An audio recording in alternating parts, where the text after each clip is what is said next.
Shalom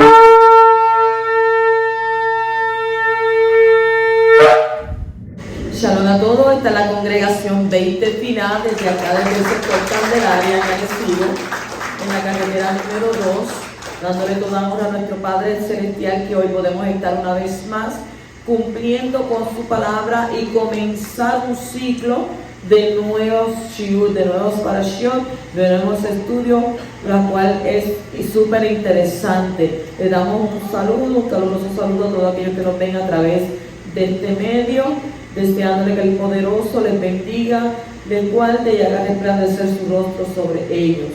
Bendito el poderoso de Israel. La parashá que hoy vamos a discutir es la parashá número 1 del ciclo anual, es la parashá llamada Bereshit, la cual comienza en el capítulo 1, versículo 1 al capítulo 6 y versículo 8. Y un buen significado para ella, que casi siempre todo el mundo proclama en el principio, pero también podríamos decir que en vez de decir en el principio del, por causa del principal. Eso es otro significado, en el principio del o por causa del principal. Y hacemos la introducción como siempre para ver de lo que vamos a estar hablando en esta parashá, una parashá muy interesante porque es un comienzo, una parashá donde es por causa de que comienza todo. Y la Torah comienza declarando que en el principio Yahweh creó los Shamayim, el cielo, y la Aretz, la tierra, de la nada. Sin embargo, el mundo era un vacío, sin forma ni orden. Durante los primeros 6 días, Yahweh creó y ubicó cada cosa en el universo en su posición adecuada de funcionamiento. Y el orden de esta tarea divina fue el siguiente. El primer día, Él hizo la creación de la luz y la oscuridad. El segundo día, el arreglo de raquía firmamento, para separar las aguas del Shamayim y de la Aretz, del cielo y la tierra. En el tercer día, acumulación de las aguas en un lugar, permitiendo que la tierra fuera visible. En el cuarto día, creación y ubicación del sol y de la luna en el cielo, en los Shamayim. Quinto día, creación de la vida en el mar y de las aves. Sexto día, creación de los reptiles, demás animales y finalmente el hombre. Y el séptimo día de la creación, Yahweh descansó y los separó como Shabbat. Yahweh decidió que no era bueno que el hombre estuviera solo, trajo a todos los animales y aves ante Adán, y éste les dio nombre, pero no pudo encontrar compañera para él entre ellos, y en consecuencia él pudo encontrar compañera para él entre ellos. No pudo, sino que Abba se iba a encargar. El Creador asumió a Adán en un profundo sueño. Sacó una de sus costillas, luego cerró la herida con carne. Dio forma, desarrolló y completó la costilla, haciendo con ella una mujer, la cual llevó a Adán. Luego ubicó a ambos en el jardín del Edén, donde podían comer de todo, excepto del fruto prohibido del árbol del conocimiento. Sin embargo, Abba se dejó influir por la astuta serpiente, por la Nahash, comió del fruto prohibido y le dio a probar a Adán. Como resultado de esta transgresión, recibieron el castigo divino. Fueron obligados a abandonar el Gan Edén y comenzaron su vida humana, tal como la conocemos, como la experimentamos, con dificultades de trabajo para su sustento y el sufrimiento de la aparición. También la serpiente recibió su castigo divino. A partir de entonces ella se arrastra sobre la tierra y come polvo. Adán y Java tuvieron 2 hijos, a Caín, que se convirtió en agricultor, y a Jebel, que fue un pastor. Ambos llevaron ofrendas de su producción a Yahweh, pero Jebel era sincero y llevaba lo mejor de su rebaño, y por otro lado Caín no lo era y llevaba lo peor de su producción. Y el Creador aceptó la ofrenda de Jebel e hizo descender un fuego del Shamayim que la alzó. Pero no ocurrió lo mismo con la de Caín, quien se sintió avergonzado y se encolerizó.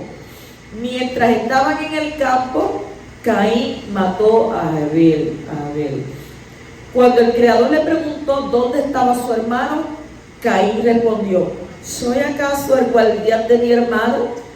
Yahweh lo castigó. Entonces, ¿cómo lo castigó? Severamente, maldiciéndolo y forzándolo a deambular continuamente sobre la faz de la tierra. Adán y Java tuvieron un tercer hijo, Shet, y otros más. Como cada generación se producía a su vez, el número de seres humanos creció considerablemente. Hubo 10 generaciones desde Adán hasta Noah, incluyendo 2 Sadiquim, a Hanoch y a Metushalah. Sin embargo, la mayoría se inclinó hacia el mal y practicó la inmoralidad y la violencia. Y el Creador comenzó a reconsiderar su acto de poblar el mundo con la raza humana. Y Noah, empero, encontró la Haná, la gracia en los ojos de nuestro Abba Kadosh.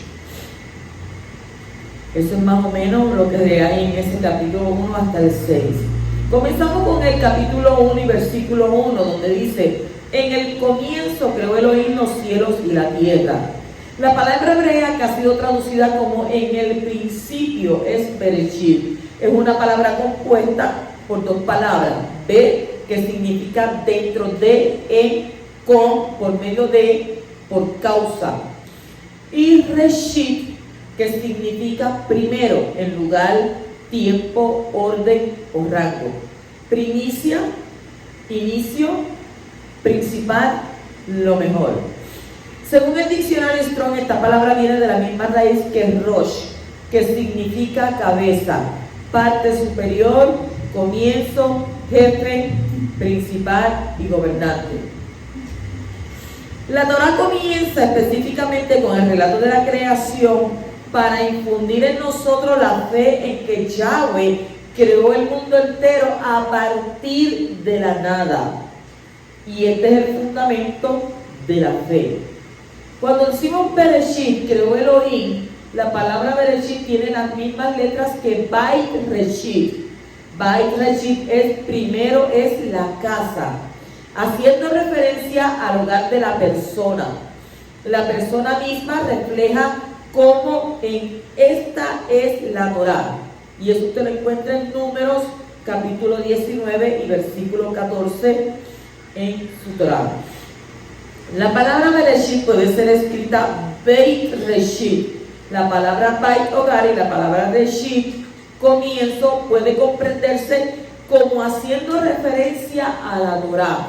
Y así la palabra Bereshit, Beit Reshit, nos enseña que la persona que construye su vida sobre los principios de la Torá beneficia a su hogar.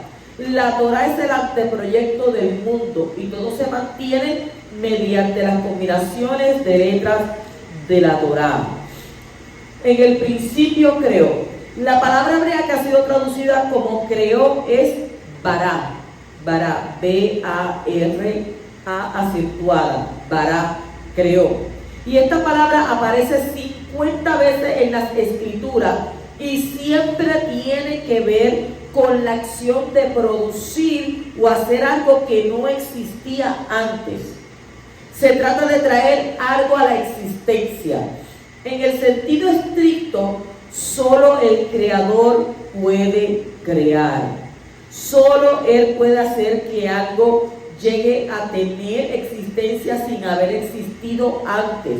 Y la expresión crear de la nada es una manera de expresar este concepto. Sin embargo, esta expresión no explica bien lo que la palabra bará significa, puesto que el poderoso no ha creado las cosas de la nada, porque antes de existir como creación, sí existían como un proyecto en la mente de nuestro Padre Celestial. Por lo tanto, las cosas visibles son el resultado de las cosas invisibles, que a su vez están dentro de la mente del Creador. Como está escrito, en Hebreos y capítulo 11 y versículo 3. Por la fe entendemos que el universo fue preparado por la palabra del oír, de modo que lo que se ve no fue hecho de cosas visibles. Todo lo visible fue hecho de lo invisible. Y las cosas visibles son el resultado de las cosas invisibles. Todo lo que sucede en el mundo visible es un resultado de lo que primero sucedió en el mundo invisible. El mundo fue creado mediante 10 expresiones. Esas 10 expresiones corresponden a los 10 mandamientos, indicando que el poder de la creación se encuentra en la Torá. Las 9 expresiones reveladas corresponden a la Torá revelada, con su ordenanza, con su recompensa y castigo. La Torá revelada representa el ámbito de la justicia, que es una manifestación de la bondad de Elohim en el hecho de que nos muestre el sendero que Él desea que nosotros sigamos. La expresión oculta, Bereshit, corresponde a la Torá oculta, que contiene los misterios de la creación. Muchos quisiéramos saber, ¿verdad?, esos misterios de la creación. Y en contraste con las creencias paganas, la Torá empieza a destacar el hecho de que el universo tiene un principio y que hay uno que está por encima del universo y que ha dado inicio a todas las cosas.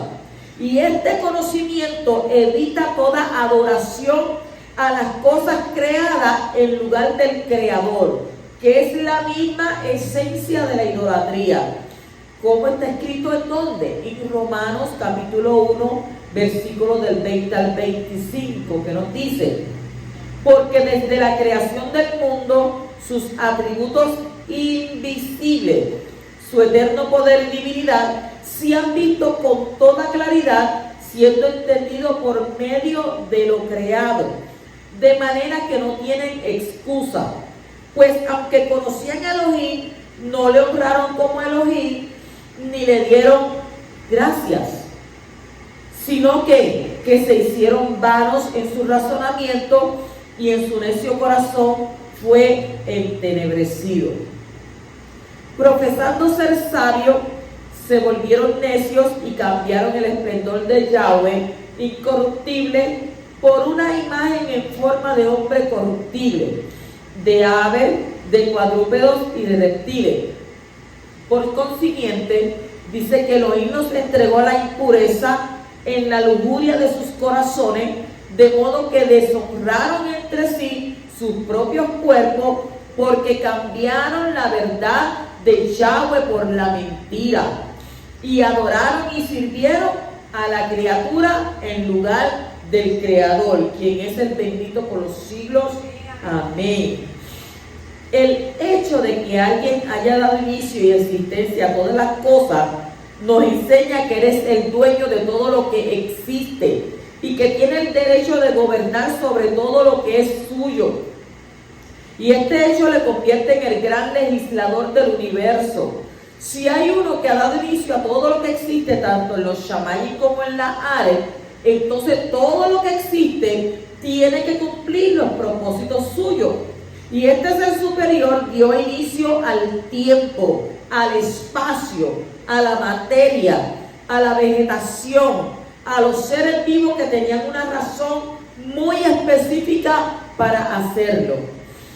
Por lo tanto, Él tiene la plena potestad para hacer lo que le plazca con las cosas que ha creado, para que absolutamente todo sea llevado a cumplir los propósitos suyos. Y esto le convierte en el gran conductor de la creación. Este principio está detrás de los reclamos que Él está haciendo sobre el hombre, al ordenarle a cumplir sus mandamientos. Todas las cosas han sido sometidas a una Torá, una instrucción. Y cada cosa creada tiene una ley que cumplir. Y esa ley es el propósito de nuestro Creador para aquella cosa específica. usted también vino a esta tierra con un propósito específico. Entonces, este texto habla de un inicio, lo cual nos enseña que el tiempo es una creación y que el Creador está fuera del tiempo. En él no hay tiempo. Para él un día es como si fueran 1000 años. Luego habla de que los cielos y la tierra fueron creados, lo cual nos enseña que el espacio y la materia no son eternos, sino fueron llevados a la existencia en un momento histórico en el principio del tiempo. ¿Qué había antes del principio? Mucha gente dice, ay, ¿verdad? ¿Qué cosas había antes? Pues antes del principio, solo uno, Elohim, nuestro Abba, era el único que estaba. Sin embargo, dentro de Abba, de Elohim, había planes que estaban allí desde la eternidad, en un estado que carece de tiempo, puesto que a partir de la creación de todo, empezó el tiempo. Todo lo que estaba dentro del Creador antes de la creación está fuera del tiempo, pero como algo existente, como nosotros lo entendemos, sino como parte de un pensamiento, un consejo, un plan, un proyecto. Y el Midrash enseña que ese plan es la Torá, que la sabiduría infinita del único poderoso ha compuesto desde la eternidad en un estado fuera del tiempo. ¿Por qué el Creador no empezó su historia consigo mismo? No es Él el que precede todas las cosas y por lo tanto debería estar puesto en primer lugar. ¿Por qué no escribió Elohim creó en el principio? No empezó a hablar de sí mismo.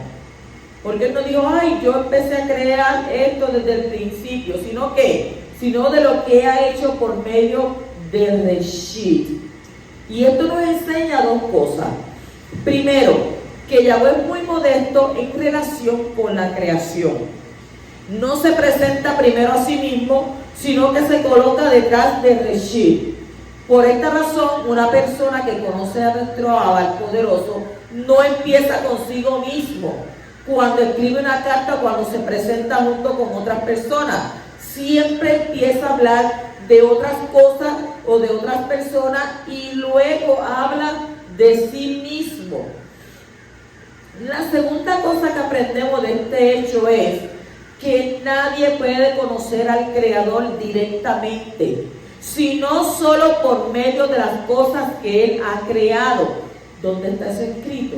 En Romanos capítulo 1, versículo 19 al 20. ¿Qué dice?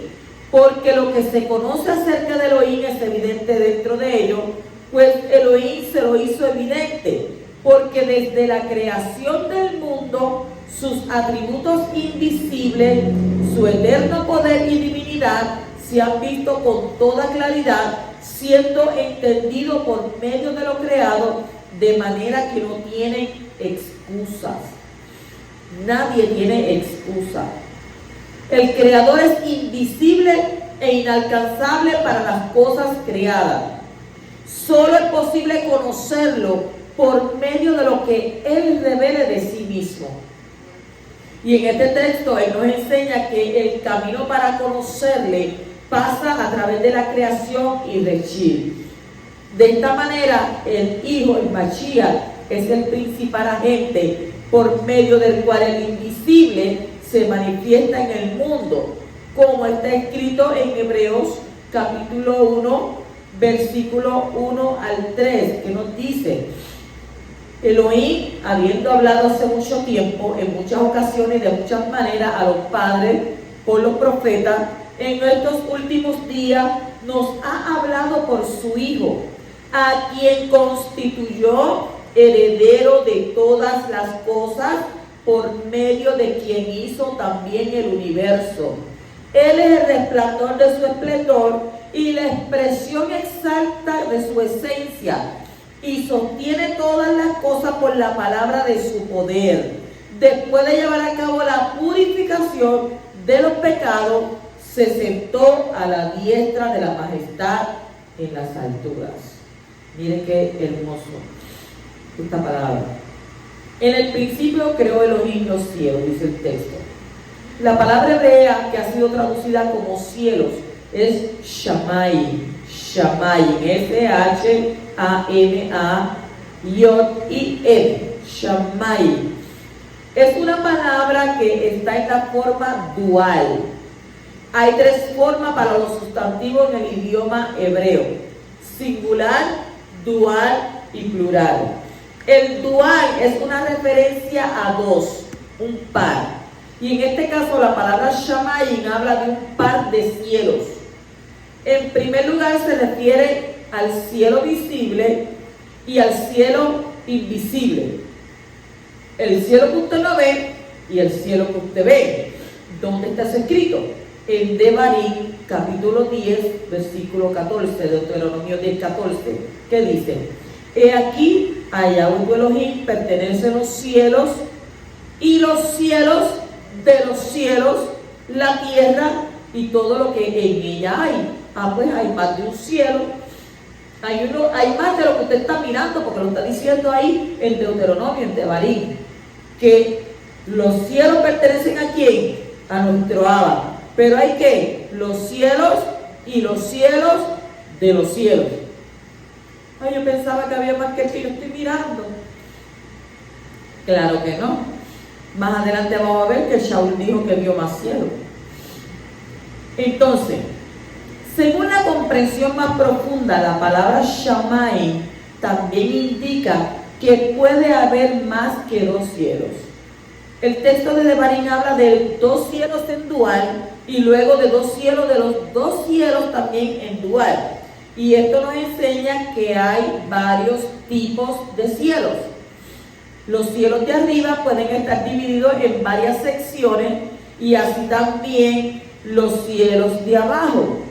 En 2 de Corintios capítulo 12 versículo 2 al 4, el Shaliach Shaul dijo, Pablo, que había estado en el paraíso en el tercer cielo. Pues el paraíso está en el tercer cielo.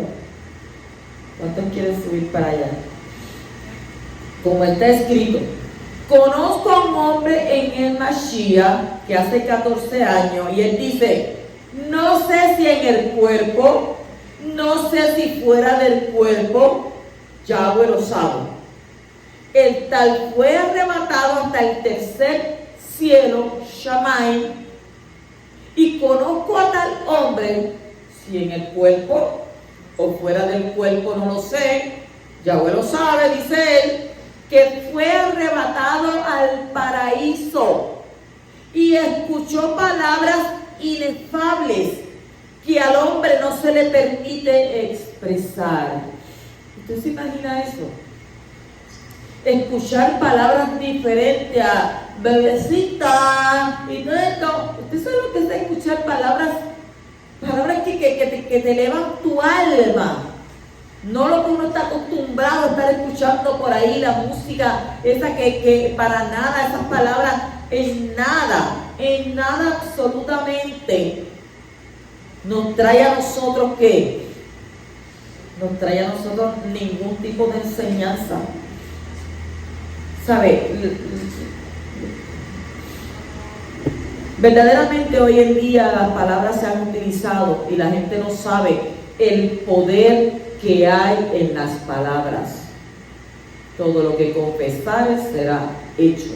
Lo que atares aquí será atado allá arriba. Pero la gente no sabe eso.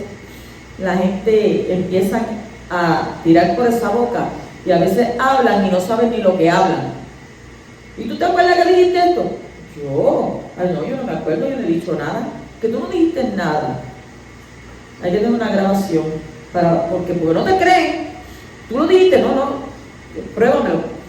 Entonces uno tiene que tener, mira, es algo terrible.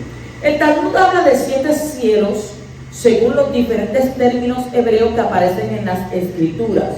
Y vamos a ver cuáles son esos 7 cielos. Número 1, Bilón. Bilón, V-I-L-O, acentuada N, o Jeriot. Yod, E-R-I-O-T. Traducido como cortinas. Bilon Yeriot, traducido como cortinas. Ay, lo hay, eso está y la escritura me dice a mí que hay 7 cielos. Oh, por supuesto, la escritura, usted todo lo que usted necesite saber, vaya a la Torah y la Torah se lo dice. ¿Dónde habla de eso? En Isaías, Yeshayá, capítulo 40 y versículo 22. Ese es el primer cielo. Bilon Yeriot. Número 2. Raquía. R-A, cada kilómetro, I-A. Raquía. Traducido como expansión y firmamento.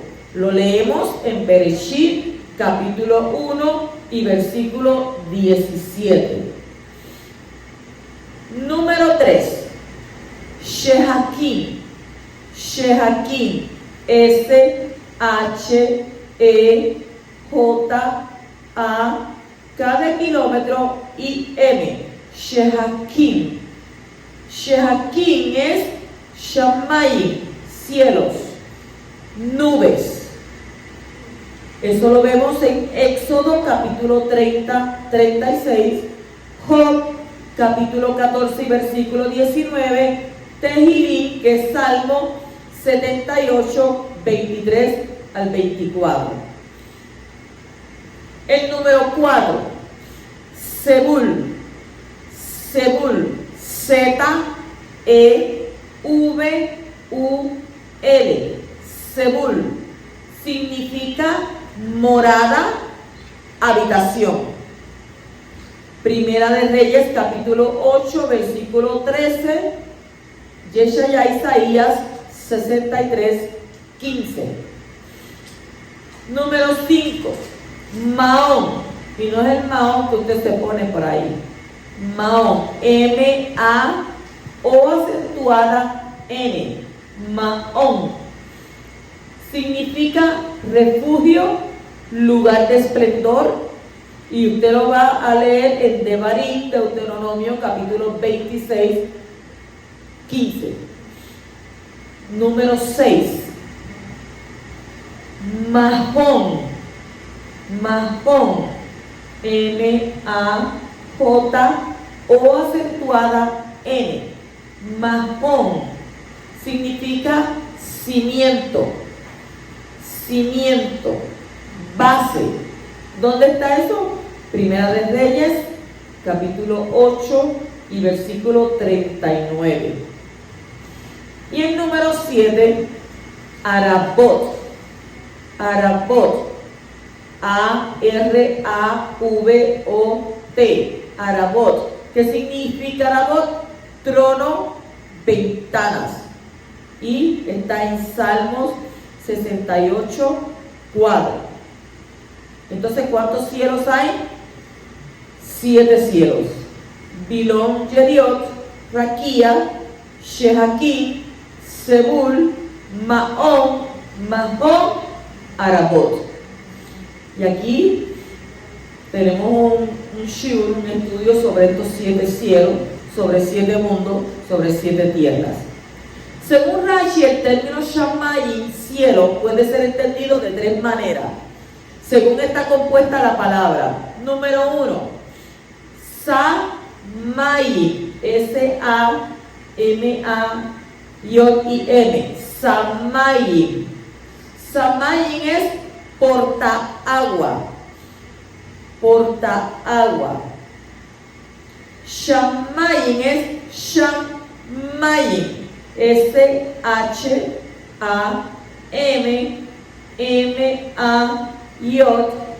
Cuando digo Yod, muchos la conocen por la Y, pero Yod es la I hebrea. Y significa allí hay agua. Shamayim, allí hay agua. Esh Shamayim, Esh Mayim, E-S-H-M-A-Y-I-M,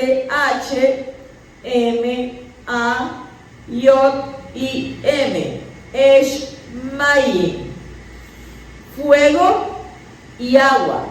porque los cielos fueron hechos mezclando el fuego con el agua. En el principio creó Elohim los cielos y la Ares.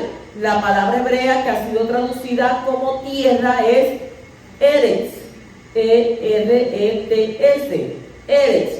Y esta palabra tiene varios significados. La tierra, el orbe, el globo terráqueo en contraste con el cielo. Eso está en Bereshit 1:1.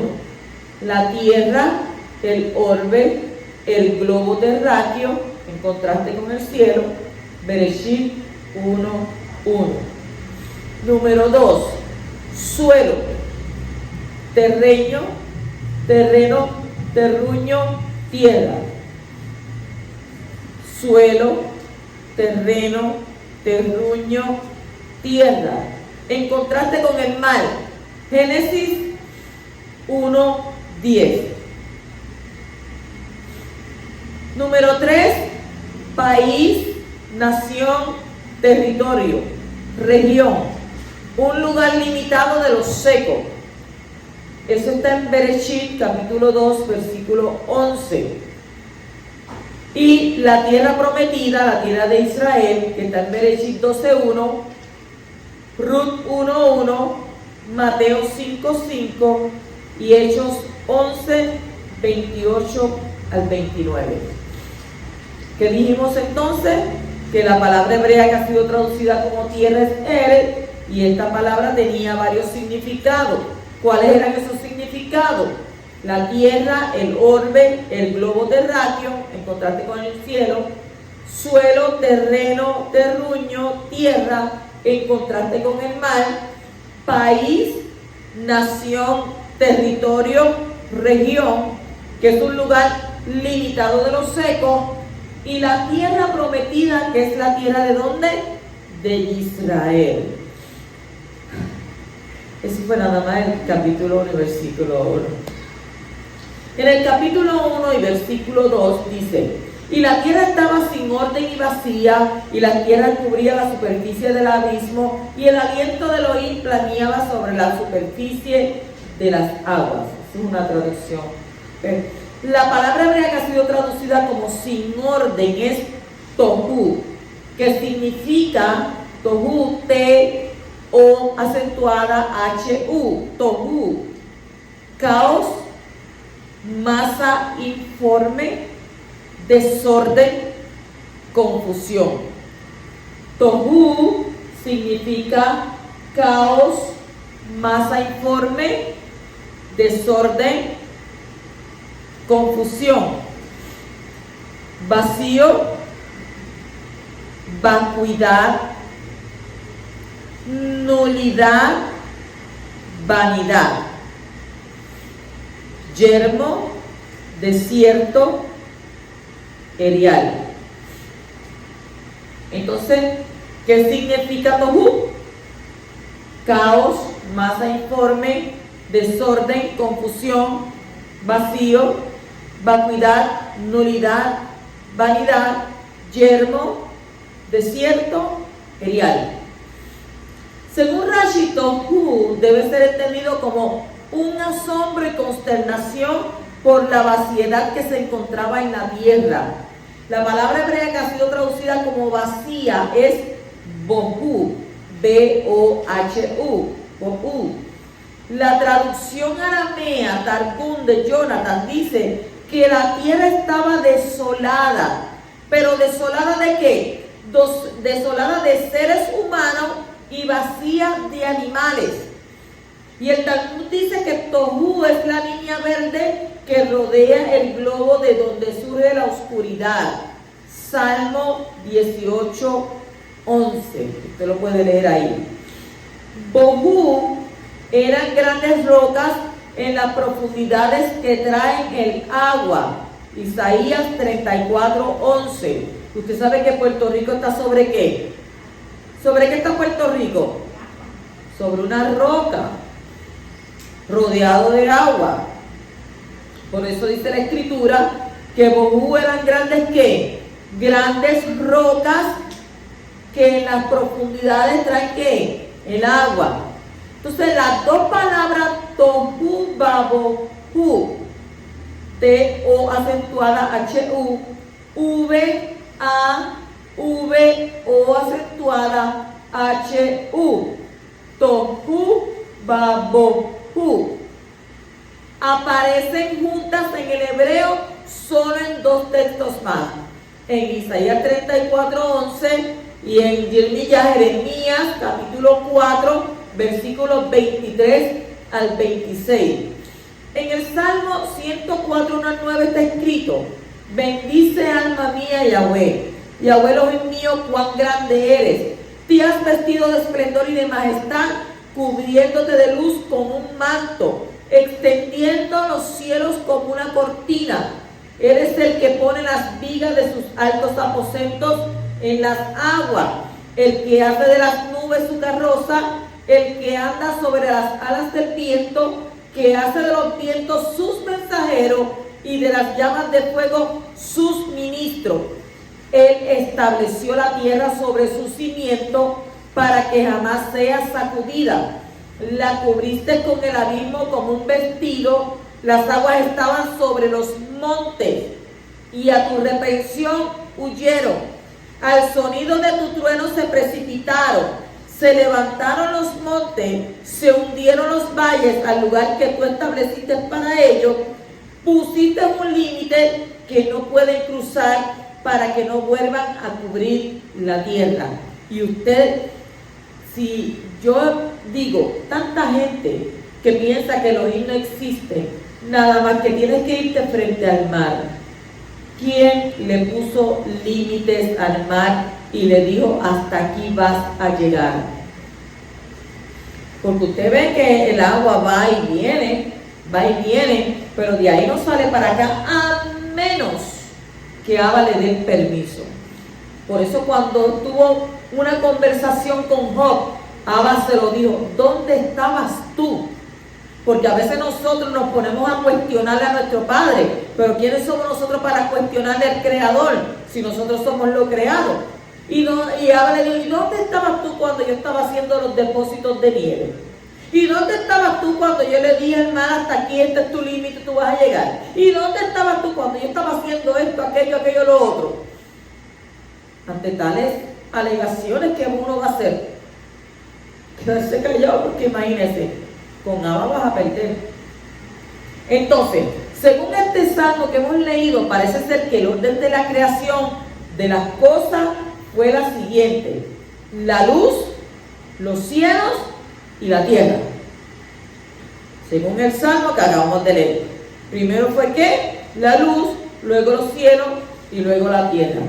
Y el Talmud presenta las dos opiniones de las dos casas predominantes entre los fariseos en cuanto al orden de la creación de los cielos y la tierra. La casa de Shammai enseñó que primero fueron hechos los cielos, Génesis 1:1, pero la casa de Hillel enseñó que primero fue hecha la tierra, Bereshit 2:4. Los sabios luego dijeron que ambas cosas fueron hechas al mismo tiempo, como está escrito en Isaías, Yeshayá, capítulo 48:13, que dice: ciertamente mi mano fundó la tierra y mi diestra extendió ¿qué? Los Shammai cuando los llamó. ¿Cómo comparecieron? Dice ahí, juntos. Comparecieron juntos. Capítulo 1 y versículo 3 dice: entonces dijo Elohim, sea la luz, y hubo luz. Lo que Elohim dice también lo hace, según Números 23:19, Salmo 33:9. Lo primero que Elohim hizo fue la luz. La tierra fue totalmente cubierta por una masa líquida caótica, posiblemente algo como un agujero negro, y a partir de ahora vemos la organización del universo. Lo primero que fue hecho entonces fue la luz. Observamos que el sol todavía no había sido hecho.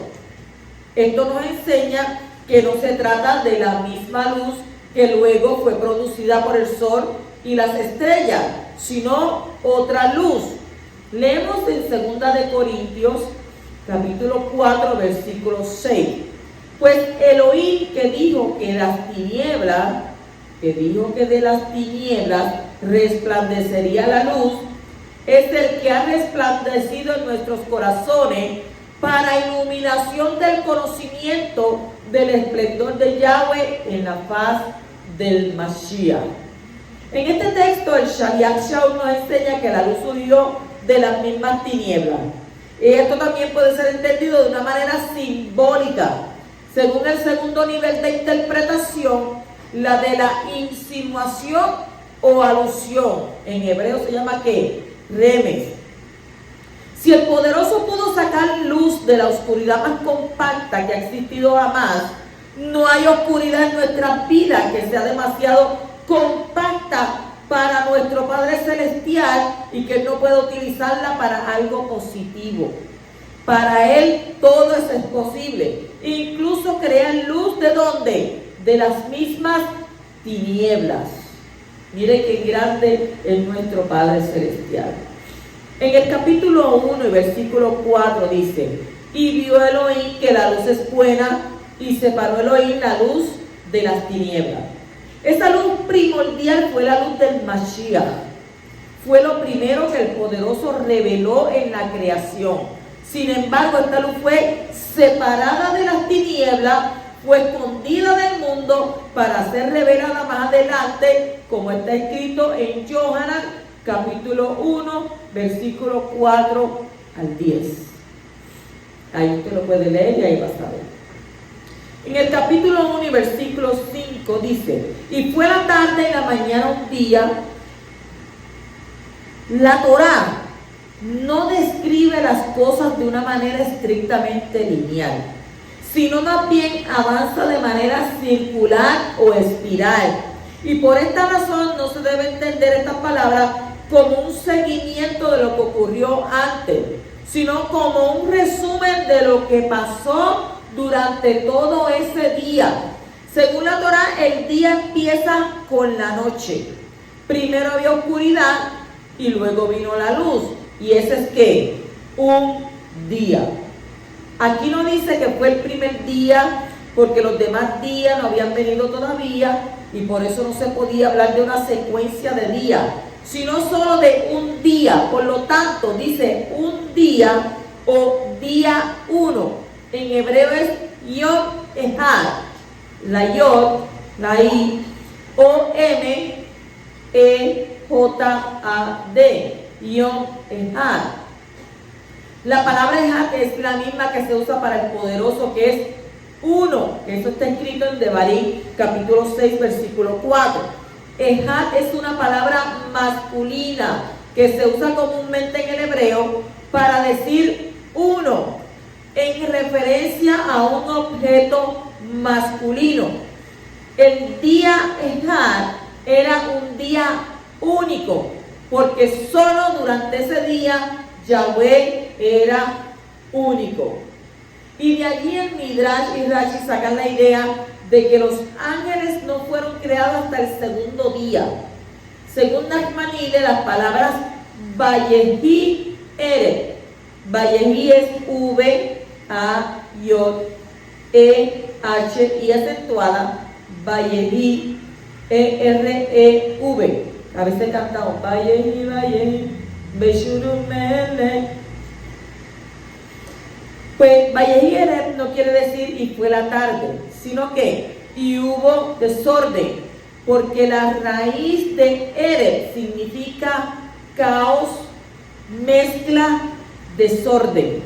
Y es por eso que la noche es llamada Ere, porque cuando el sol baja, la visión se hace confusa. Y la palabra de la Torah para mañana es Boker, B-O, cada kilómetro, E-R, Boker, que es entonces lo opuesto. Cuando el sol sale, el mundo se hace Bikoret, B-I, cada kilómetro, O-R-E-T, Bikoret, que significa ordenado, claro para discernir. Estoy dándole clase de hebreo también con esto. De esta manera se explica que los primeros días son contados a base de la obra de poner las cosas en orden que antes estaban desordenadas. Cuando un elemento es transformado de desorden a orden, se habla de tarde y mañana, del caos a la armonía.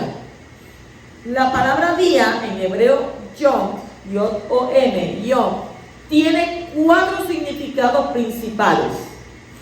Número 1, día, el tiempo cuando hay luz, aproximadamente 12 horas, según Bereshit 1:5. Día, número 2, jornada, día, jornada, 24 horas, Bereshit 1:5. Y un tiempo más largo limitado, una época, Bereshit 2:4. Y 1000 años, Salmo 94. ¿Qué quiere decir entonces? Que la palabra día en hebreo yom, sus 4 significados principales es el tiempo cuando hay luz, que es aproximadamente 12 horas, jornada, un tiempo más largo limitado, una época, y 1000 años. Continuamos en el capítulo 1, versículo 6. Y dijo Elohim, haya expansión en medio de las aguas, y separe las aguas de las aguas. Según Rashi, los cielos que fueron creados el primer día estaban en un estado líquido. El Talmud dice que los cielos se estaban expandiendo, temblando todo el tiempo hasta que Abba dio su orden para que pararan. ¿Dónde usted ve esto? En Job, capítulo 26, versículo 11. Según Nachmanides, el universo fue creado como un grano pequeño que luego fue expandido. Y ese grano fue la única creación física. Todas las otras creaciones fueron espirituales. Según él, el Nefesh, N-E-F-E-S-H, Nefesh significa alma, pero alma de los animales. Y la Neshama, N-E-S-H-A-M acentuada, alma superior, que es la del hombre, fueron creaciones espirituales. En ese grano estaba toda la materia prima para el resto de las cosas. Y cuando ese grano, que era tan pequeño que no había sustancia en él, fue expandido, se transformó en materia y entonces comenzó el tiempo. La ciencia moderna ha mostrado que la energía es la única sustancia que realmente no tiene sustancia y que puede transformarse en materia. Y muchos dirán, ay, pero yo creía que usted me iba a hablar del Simpson, y usted me dijo, no, yo no voy a hablar de eso. Yo voy a hablar de lo que está en la Torah. Yo no voy a hablar del Big Bang, que es otra cosa, Simpson es otra cosa más, porque eso es otro pensamiento. Te voy a hablar estrictamente de lo que dice la Torah. En el capítulo 1 y versículo 7 dice, e hizo Elohim la expansión, y separó las aguas que estaban debajo de la expansión de las aguas que estaban sobre la expansión. ¿Entendieron ese texto? Hizo Elohim la expansión y separó las aguas que estaban debajo de la expansión de las aguas que estaban sobre la expansión. Y este texto parece indicar que había agua posiblemente en forma de vapor encima de la atmósfera, alrededor de la tierra. En tal caso, esta agua fue la que cayó sobre la tierra durante el diluvio en el tiempo de Noé. Y está cubierta de agua, protegería la tierra de los rayos radioactivos del espacio que hacen daño a la vida biológica. Una capa de ese tipo produciría 2 cosas importantes: una presión atmosférica más alta y un clima tropical por toda la tierra, debido al efecto invernadero. La desaparición de esta capa protectora puede ser una de las razones más importantes por las que la edad del hombre se redujera aproximadamente el 90% después del diluvio. ¿Quién fue el hombre más viejo de la tierra? Metushelá. 900 y pico de años, casi, mira. Usted sabe que en ese tiempo la gente no le creyó que venía un diluvio a Noé porque no llovía. Pero ¿cómo va a ser que no llovía? No llovía. Dice que solamente era el rocío. Por eso era que la gente no le creía cuando él le decía, viene un diluvio. Este está loco. Si no viene nada de los cielos y te está diciendo que viene un diluvio. ¿Por qué? Porque ellos veían el rocío, no había lluvia. Y entonces ahí fue que cuando vino el diluvio, entonces fue que creyeron. Y si esa agua cayó de la expansión, pues entonces dice que ahí fue que redujeron la edad del hombre. Antes eran ¿cuánto? 900, 800, 700. Después de ahí fueron a 120 años. Y más adelante leemos en el libro de Salmos de Gilín de 70, 80 y con muchas calamidades, muchos dolores, muchos pesares. Porque muchos dicen, no, los años no pesan. No, los años no pesan. Lo que te pesa a ti es el cuerpo tuyo según va de qué. Va yendo en qué, en retroceso. ¿Por qué? Porque usted va perdiendo músculo, va perdiendo la osamenta, se va encogiendo los huesos, le da osteoartritis, que si artritis y todas las itis, y las rodillas que no puedo con ellas, que si los pies tampoco puedo, que si me duelen, y usted con 20 años. Y todo le duele. Imagínese cuando tenga 40. Capítulo 1 y versículo 9 dice, y Elohim dijo, júntese en un lugar las aguas que están debajo de los cielos, que aparezca lo seco, y fue así. Al principio lo seco era un solo continente. Más adelante fue dividida la tierra, según Bereshit, capítulo 10, versículo 25. Y según hemos visto en Job, capítulo 38, versículo 6, dice que el Eterno fundó una piedra angular en la tierra. Y esta piedra principal de la tierra es el monte Sión, que es llamado el ombligo de la tierra. ¿Dónde usted ve eso? Ay, usted dice unas cosas que yo no las había escuchado. Pues búscala en la Torá. Ezequiel, capítulo 38, versículo 12. Y según Ezequiel 28, 13 al 14, allí estaba el lugar de adoración del Malach, del sumo sacerdote, antes de su caída en pecado. En aquel lugar fue creado Adán, según la tradición hebrea, y parece que allí estaban también los árboles de la vida y de la ciencia del bien y del mal. Y en ese mismo monte Abraham puso su hijo Isaac sobre el altar. Y en ese sitio Shelomó edificó el Mishkan, el templo. Y en ese monte el hijo de Elohim fue sacrificado para redimir el pecado desde Adán y para limpiar el mundo de toda iniquidad. Y a ese lugar el Mashiach volverá para levantar de nuevo el reinado de David y gobernar sobre toda la tierra. Esta es la explicación. Y cuando le dije al principio del sumo ángel, del Malach, estamos hablando del adversario. En el capítulo 1 y versículo 11 al 12 dice, y dijo Elohim, produzca la tierra vegetación, hierbas que den semilla, árboles frutales que den fruto sobre la tierra según su género, con su semilla en él, y fue así. Y produjo la tierra vegetación, hierbas que dan semillas según su género, y árboles que dan fruto con su semilla en él, según su género, y vio Elohim que era bueno. Por la palabra de Yahweh la tierra empezó a producir vegetación. Aquí no habla de ningún acto de creación. Según el Midrash, el primer día Yahweh creó la materia prima a partir de la cual construiría todo en el mundo. Y como hemos dicho antes, todas las cosas existían como una materia sin forma.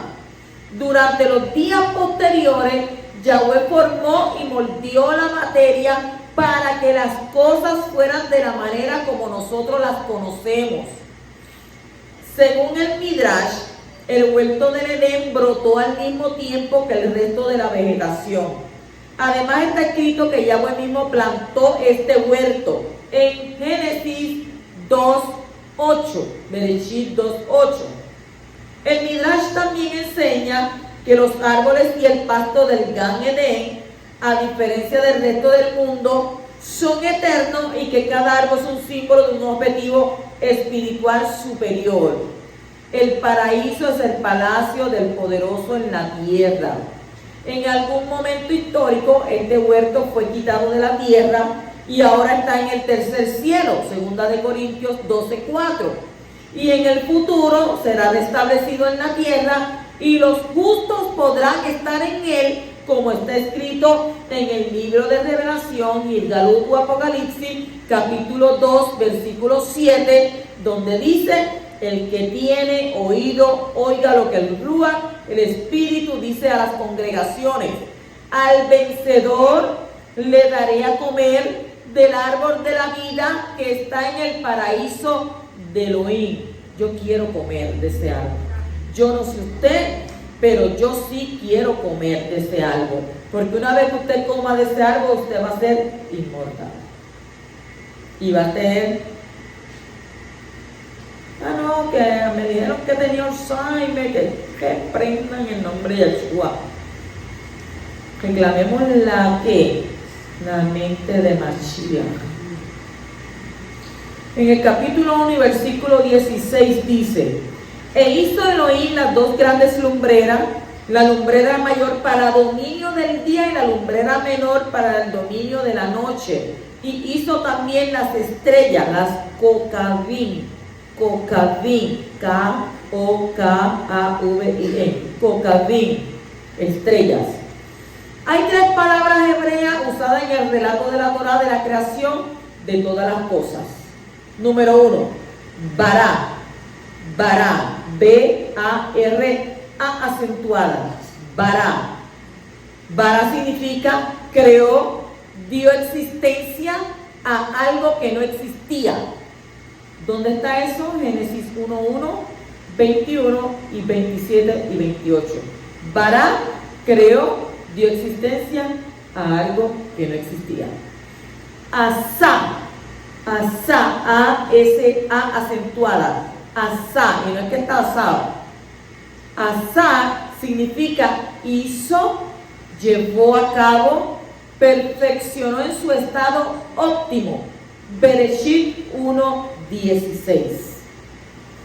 Yatzar, Y-A-T-S-A-R, Yatzar significa formó, moldeó. Génesis, Bereshit 2:7. En el cuarto día Elohim hizo el sol, la luna y las estrellas. No los creó. Ya existía todo el material necesario desde el primer día. Y a partir de este momento vemos claramente que la tierra daba vueltas alrededor de su eje. En el Salmo 104:19, porque a veces las personas son medias incrédulas y no creen mucho las cosas como dicen, pero ahí está escrito, dice: Él hizo, no dice Él creó, Él hizo la luna para medir las estaciones. El anuario de la Torá se rige por la luna, no por el sol. Y actualmente el año lunar tiene aproximadamente 354.36 días y el año solar aproximadamente 365.25 días. O sea, el calendario bíblico y el calendario gregoriano. El bíblico es lunar y el gregoriano es solar. Por eso nosotros decimos, hay 365 días en este año para comenzar otro año. Pero cuando vamos al calendario bíblico decimos, tenemos 354 días. Pero en el tiempo de la creación parece ser que no fue así, sino el año lunar coincidía con el año solar, con 360 días cada uno. Los datos históricos y arqueológicos muestran que hubo un desajuste en nuestro sistema solar, de modo que el año solar fue cambiado y se añadieron 5 días. Cuando uno estudia el calendario, hay tantas cosas tan tremendas que uno aprende, porque antes de que llegara el calendario gregoriano estaba el calendario juliano.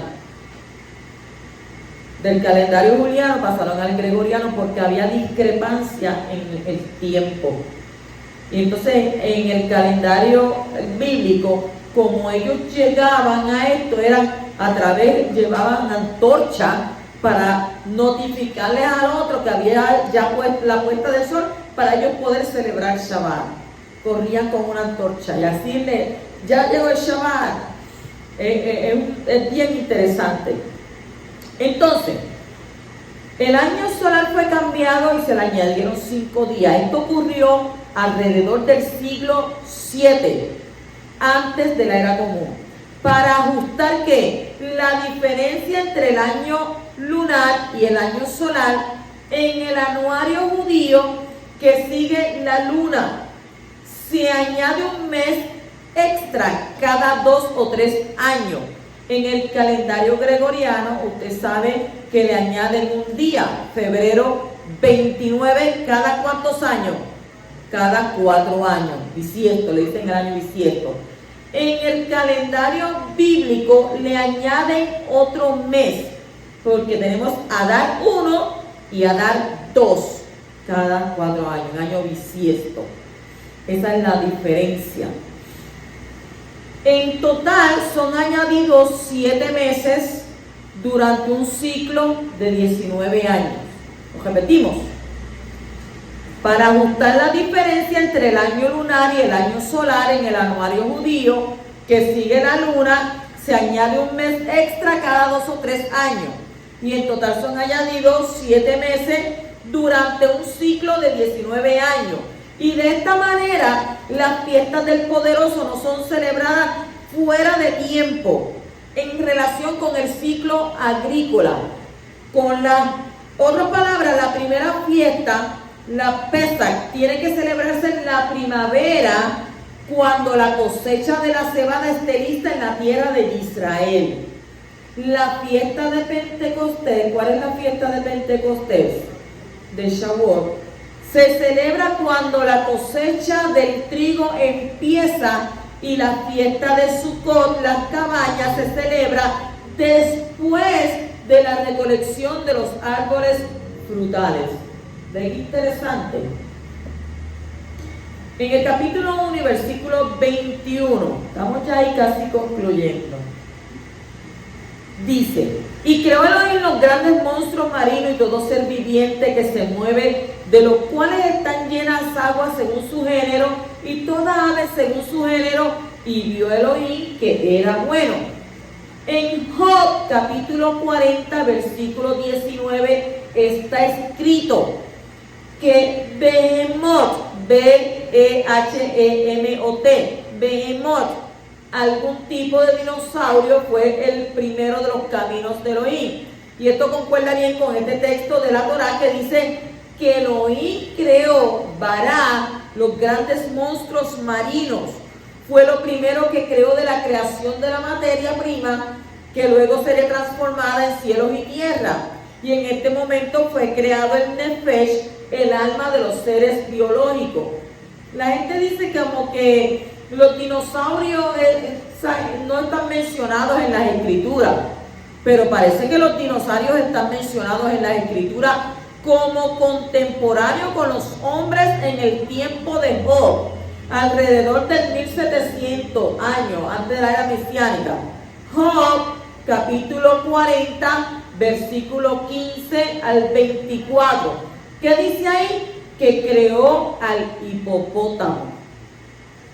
Y eso porque estoy dando ahí el texto para que lo lean. Y en el capítulo 41, del versículo 1 al 34, creó al Leviatán. ¿Quién era un Leviatán? Un pez, un gran pez, el Leviatán. La palabra hebrea bara creó aparece solamente en 3 ocasiones en el relato de la creación de la Torá. La creación de los cielos y la tierra, la materia, según Bereshit 1:1, la creación de los grandes monstruos marinos y el resto de los animales que viven en el agua y en el cielo, el alma biológica 1:21, y la creación del hombre, el alma superior, en el 1:27 Bereshit.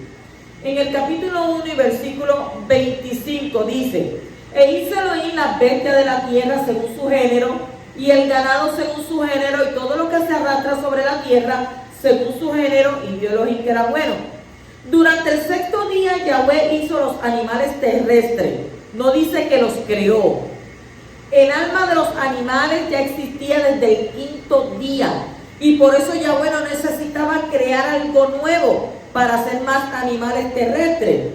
De lo contrario, hubo un acto de creación a la hora de hacer el hombre en el capítulo 1 y 27. Primero, formó el cuerpo humano ¿de dónde? Del lodo de la tierra. En el capítulo 2 y versículo 7. Después creó la vida humana. ¿Por medio de qué? Por medio de soplar su ruach de vida en su nariz. Lo primero que respiró el hombre fue el espíritu de Yahweh. Y esto nos enseña que el hombre está por encima de los animales. Y el hombre necesitaba un acto de creación diferente al de los animales. El hombre tiene algo que los animales no tienen, y es el alma superior, y en hebreo es Neshama, Neshama, N-E-S-H-A-M-A acentuada, Neshama. Seguimos con el capítulo 1 y versículos 26 y 27.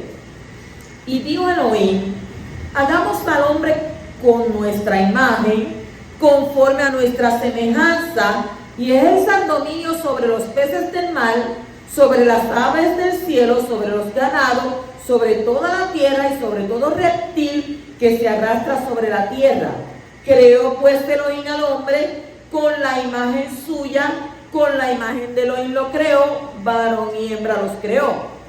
El Midrash interpreta este texto de la siguiente manera: Moshe escribió la Torá según Yahweh se la dictaba.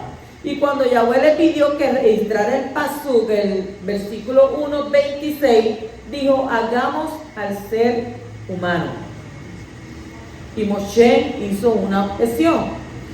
Amo del universo preguntó: ¿por qué les das a los herejes una oportunidad para pecar y deducir de esta forma plural que más de un Elohim creó al hombre?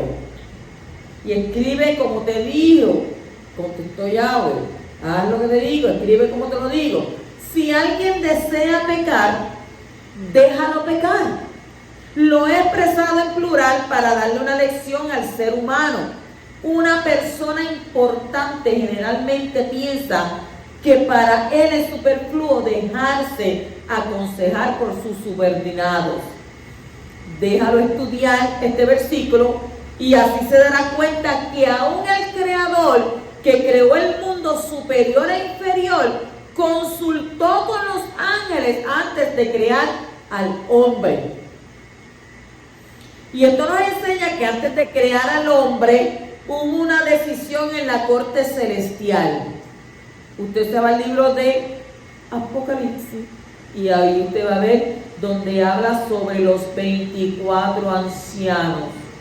El poderoso se ha rodeado de seres superiores que están involucrados en sus proyectos de una manera activa. ¿Dónde usted encuentra eso? Primera de Reyes, capítulo 22, versículo 19, Job 1:6, Job 2:1, Daniel 4:17, Revelación 4:4 y 5:11.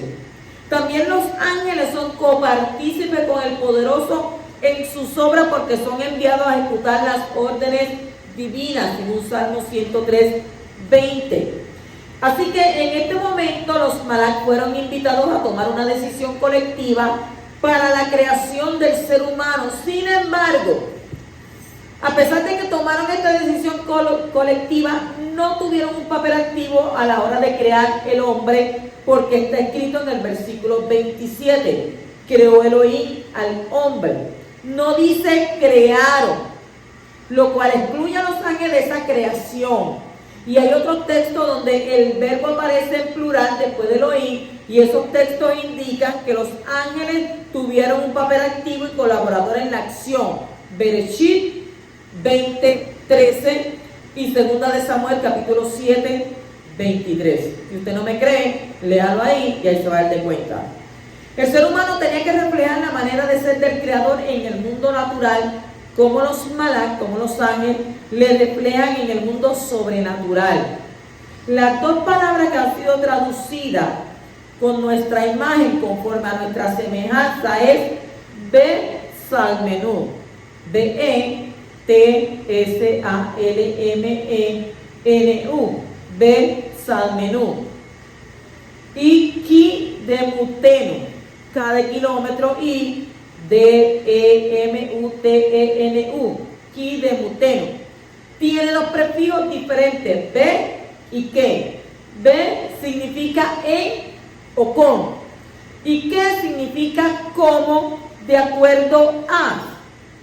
Y es una comparación. Y según Rashi, la palabra Selem, T-S-E-L-E-M, Selem, que significa sombra, imagen, muestra que el ser humano fue hecho con un molde. Al decir Salmeno, nuestra imagen, significa que el poderoso había hecho esta imagen junto con los malak específicamente para el hombre. Por lo tanto, según el texto significa, hagamos al hombre a través de nuestro molde, que antes hemos hecho juntos, parecido a la semejanza nuestra. Rashi interpreta la palabra hebrea en el versículo 27 como Beselmo, B-E-T-S-E-L-M-O acentuado, Beselmo, como con su imagen, es decir, con el molde propio del hombre, con el molde preparado para crear al ser humano que era para él, era el molde suyo. Y los sabios discuten si este molde tiene que ver con las cualidades espirituales o las físicas del ser humano. Maimonides opina por su lado que ambas palabras, Selem y Demut, manifiestan cualidades solamente intelectuales y espirituales, en contraste con la palabra Toar, T-O-A-R, que significa aspecto, y Tafnit, T-A-V-N-I-T, configuración.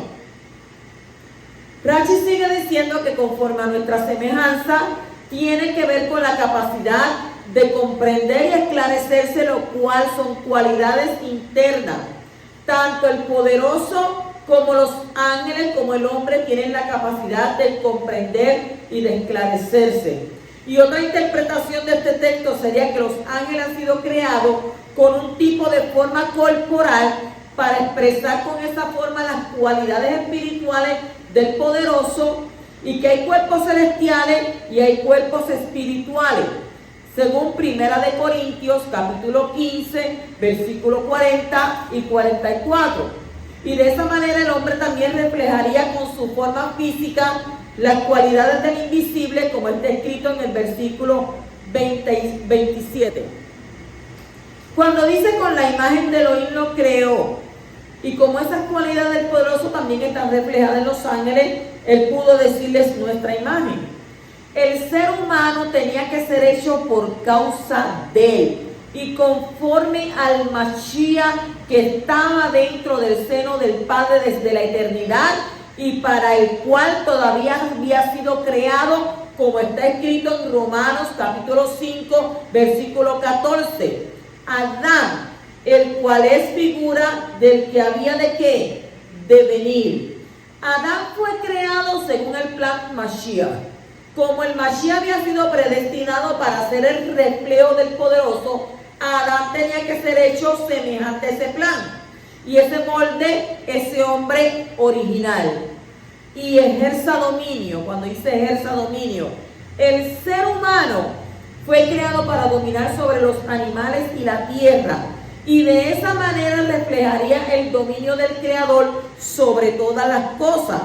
Y este dominio del hombre dependía de la sujeción al dueño de todas las cosas. Fue un dominio de mayordomía que Abba le dio, no independiente. La independencia del hombre de su Creador fue su ruina. Cuando el hombre quiere independizarse, cuando quiere hacer las cosas solo, cuando saca a Yahweh de su panorama, de su vida, está arruinando su vida. ¿Por qué? Porque está quitando la cobertura. Una vez que Abba quita la cobertura, el adversario tiene libre albedrío para hacer lo que quiera con tu vida. Pero si el poderoso tiene su cobertura, él tiene que pedirle permiso a él. O sea, está de ti, por tu libre albedrío, tener la cobertura de Abba o estar fuera de la cobertura de Abba. Eso lo decides tú. Entonces dice, varón y hembra los creó. La palabra hebrea que ha sido traducida como hombre es Adán, que en primer lugar no significa varón, sino ser humano, e incluso raza humana. Por lo tanto, Adán es un compuesto de varón y hembra. Más adelante vemos como la mujer no fue creada aparte del varón, sino como una parte de él. Porque ¿qué hizo Abba? ¿De dónde la sacó? La sacó de su costilla. Los dos juntos forman el ser humano, Adán. Como también está escrito en Bereshit capítulo 5 y versículo 2. Varón y hembra los creó, los bendijo y los llamó como Adán, el día en que fueron creados.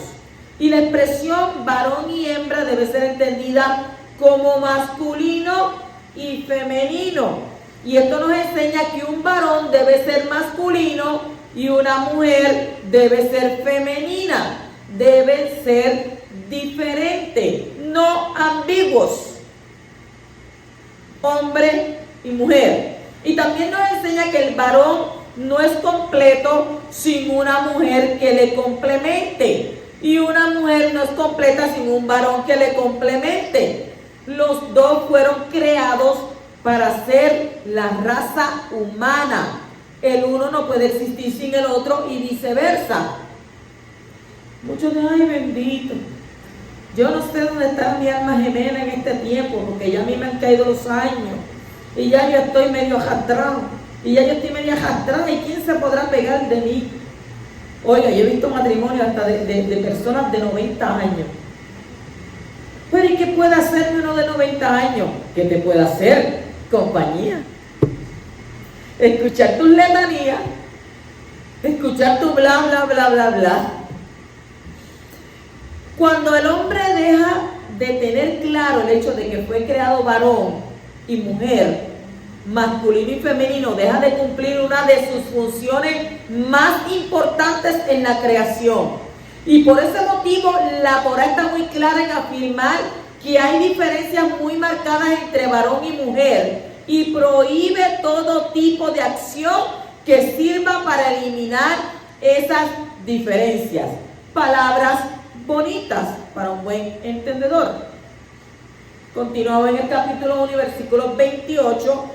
Y los bendijo Elohim y le dijo, sed fecundos y multiplicaos y llenad la tierra y sojuzgadla, ejerced dominio sobre los peces del mar, sobre las aves del cielo y sobre todo ser viviente que se mueve sobre la tierra. Este es el primero de los 613 mandamientos que aparecen en la Torá. El hombre tiene la obligación de multiplicarse. Para poder multiplicarse de forma adecuada, hay que entrar en un pacto matrimonial y tener hijos. El que no quiere casarse y tener hijos, resiste el propósito original para el ser humano. Solo en casos muy especiales y particulares se puede permitir que un hombre o una mujer se queden sin casar. La familia es el pilar principal del fundamento de la sociedad. El poderoso no bendijo al hombre cuando estaba solo. ¿Cuándo lo bendijo? Cuando estaba acompañado con su esposa. Y esto nos enseña que el matrimonio entre hombre y mujer ha recibido una bendición del cielo, de los Shammai. Y la palabra hebrea que ha sido traducida como bendecir es baraj, B-A-R-A-J, baraj, que originalmente tiene que ver con doblar rodillas. Y una bendición contiene palabras cargadas de poder espiritual que pueden generar resultados muy positivos en el receptor de ella. Una bendición sirve para beneficiar a una persona de manera espiritual y material, según Génesis 27:37. Y en este caso la bendición del hombre resultó en su capacidad de poder procrear y tener muchos hijos, lo cual es una de las bendiciones más grandes que el hombre puede recibir, según Primera de Samuel capítulo 2, versículo 20, Salmo 127, 3 al 5 y Proverbios 17, 6. En el capítulo 1, 31 dice: y vio Elohim todo lo que había hecho, y aquí que era bueno en gran manera, y fue la tarde y fue la mañana el sexto día. La muerte del hombre no es buena, es un enemigo. Por lo tanto, en este momento no había muerte. La muerte no solo entró en un hombre, sino también en el resto del mundo, por el pecado del hombre, como está escrito en Romanos capítulo 5 y versículo 12. Por tanto, dice: tal como el pecado entró en el mundo por un hombre y la muerte por el pecado, así también la muerte se extendió a todos los hombres, porque todos pecaron. En el texto de Bereshit 1:31 nos muestra que el relato en el capítulo 2, donde dice que no era bueno que el hombre estuviera solo, y en el 2:18 no fue escrito de manera cronológica. El capítulo 2 es una explicación más detallada de lo que pasó durante los últimos días de la creación, narrados en el capítulo 1. Y como hemos dicho antes, la Torah no narra las cosas de manera lineal, un suceso tras otro, sino de manera que circular, avanzando y luego volviendo atrás para dar más detalles de lo que había dicho antes. Si no entendemos este principio, no vamos a entender mucho de los textos. Es así como trabaja el cerebro humano. Y la Torah fue escrita para ser compatible con los hombres. En el capítulo 2 y versículo 3 dice: y bendijo Elohim el séptimo día y lo apartó, lo santificó, porque en él cesó de toda la obra que él había creado para hacer. El séptimo día fue un día bendecido por Yahweh. Hay una bendición especial pronunciada sobre y escondida dentro de ese día. Ningún otro día de la semana tiene una bendición específica.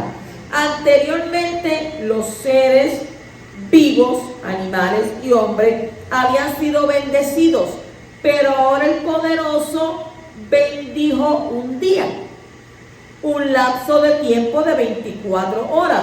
Pero no solo bendijo el séptimo día, sino también que dice en las versiones: lo santificó, lo apartó, lo separó. Y la palabra hebrea que ha sido traducida como santificar es Kadash. Kadash, K de kilómetro, A-D-A-S-H. Kadash, que significa apartar. Y esta palabra tiene dos connotaciones principales: apartar de algo y apartar para algo. Y en este caso, el séptimo día fue apartado de los demás días para ser diferente. Pero no solamente esto, sino que también fue apartado para el poderoso para ser de su exclusiva posesión. Y algo que ha sido separado o apartado o santificado solo puede ser utilizado para el objetivo para el cual fue apartado. Y si es utilizado para otra cosa o con otro motivo, es profanado. Así que el Shabbat fue apartado para ser de la exclusiva posesión del Creador. Y ese día es suyo, lo ha apartado para él, para hacer su propio día. Por esto lo llama mi día Kadosh.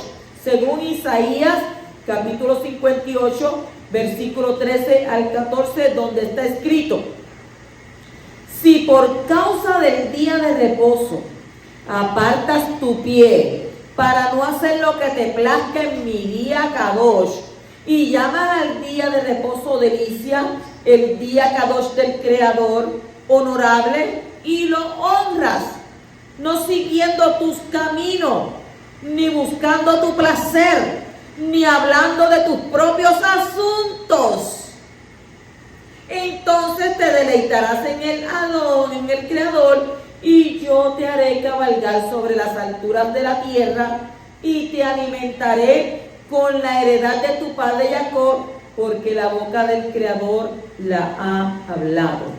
O sea, el Shabbat es el día del Creador. Él tiene un propósito muy específico para ese día.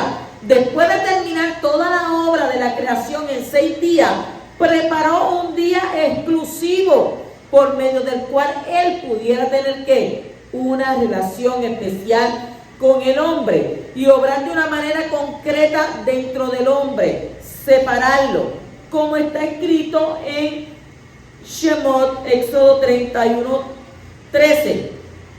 Dice: habla pues tú a los hijos de Israel diciendo, de cierto guardaréis mis Shabbat, porque esto es una señal entre yo y vosotros por todas vuestras generaciones, a fin de que sepáis que yo soy Yahweh, que los aparto, los separo, los santifico.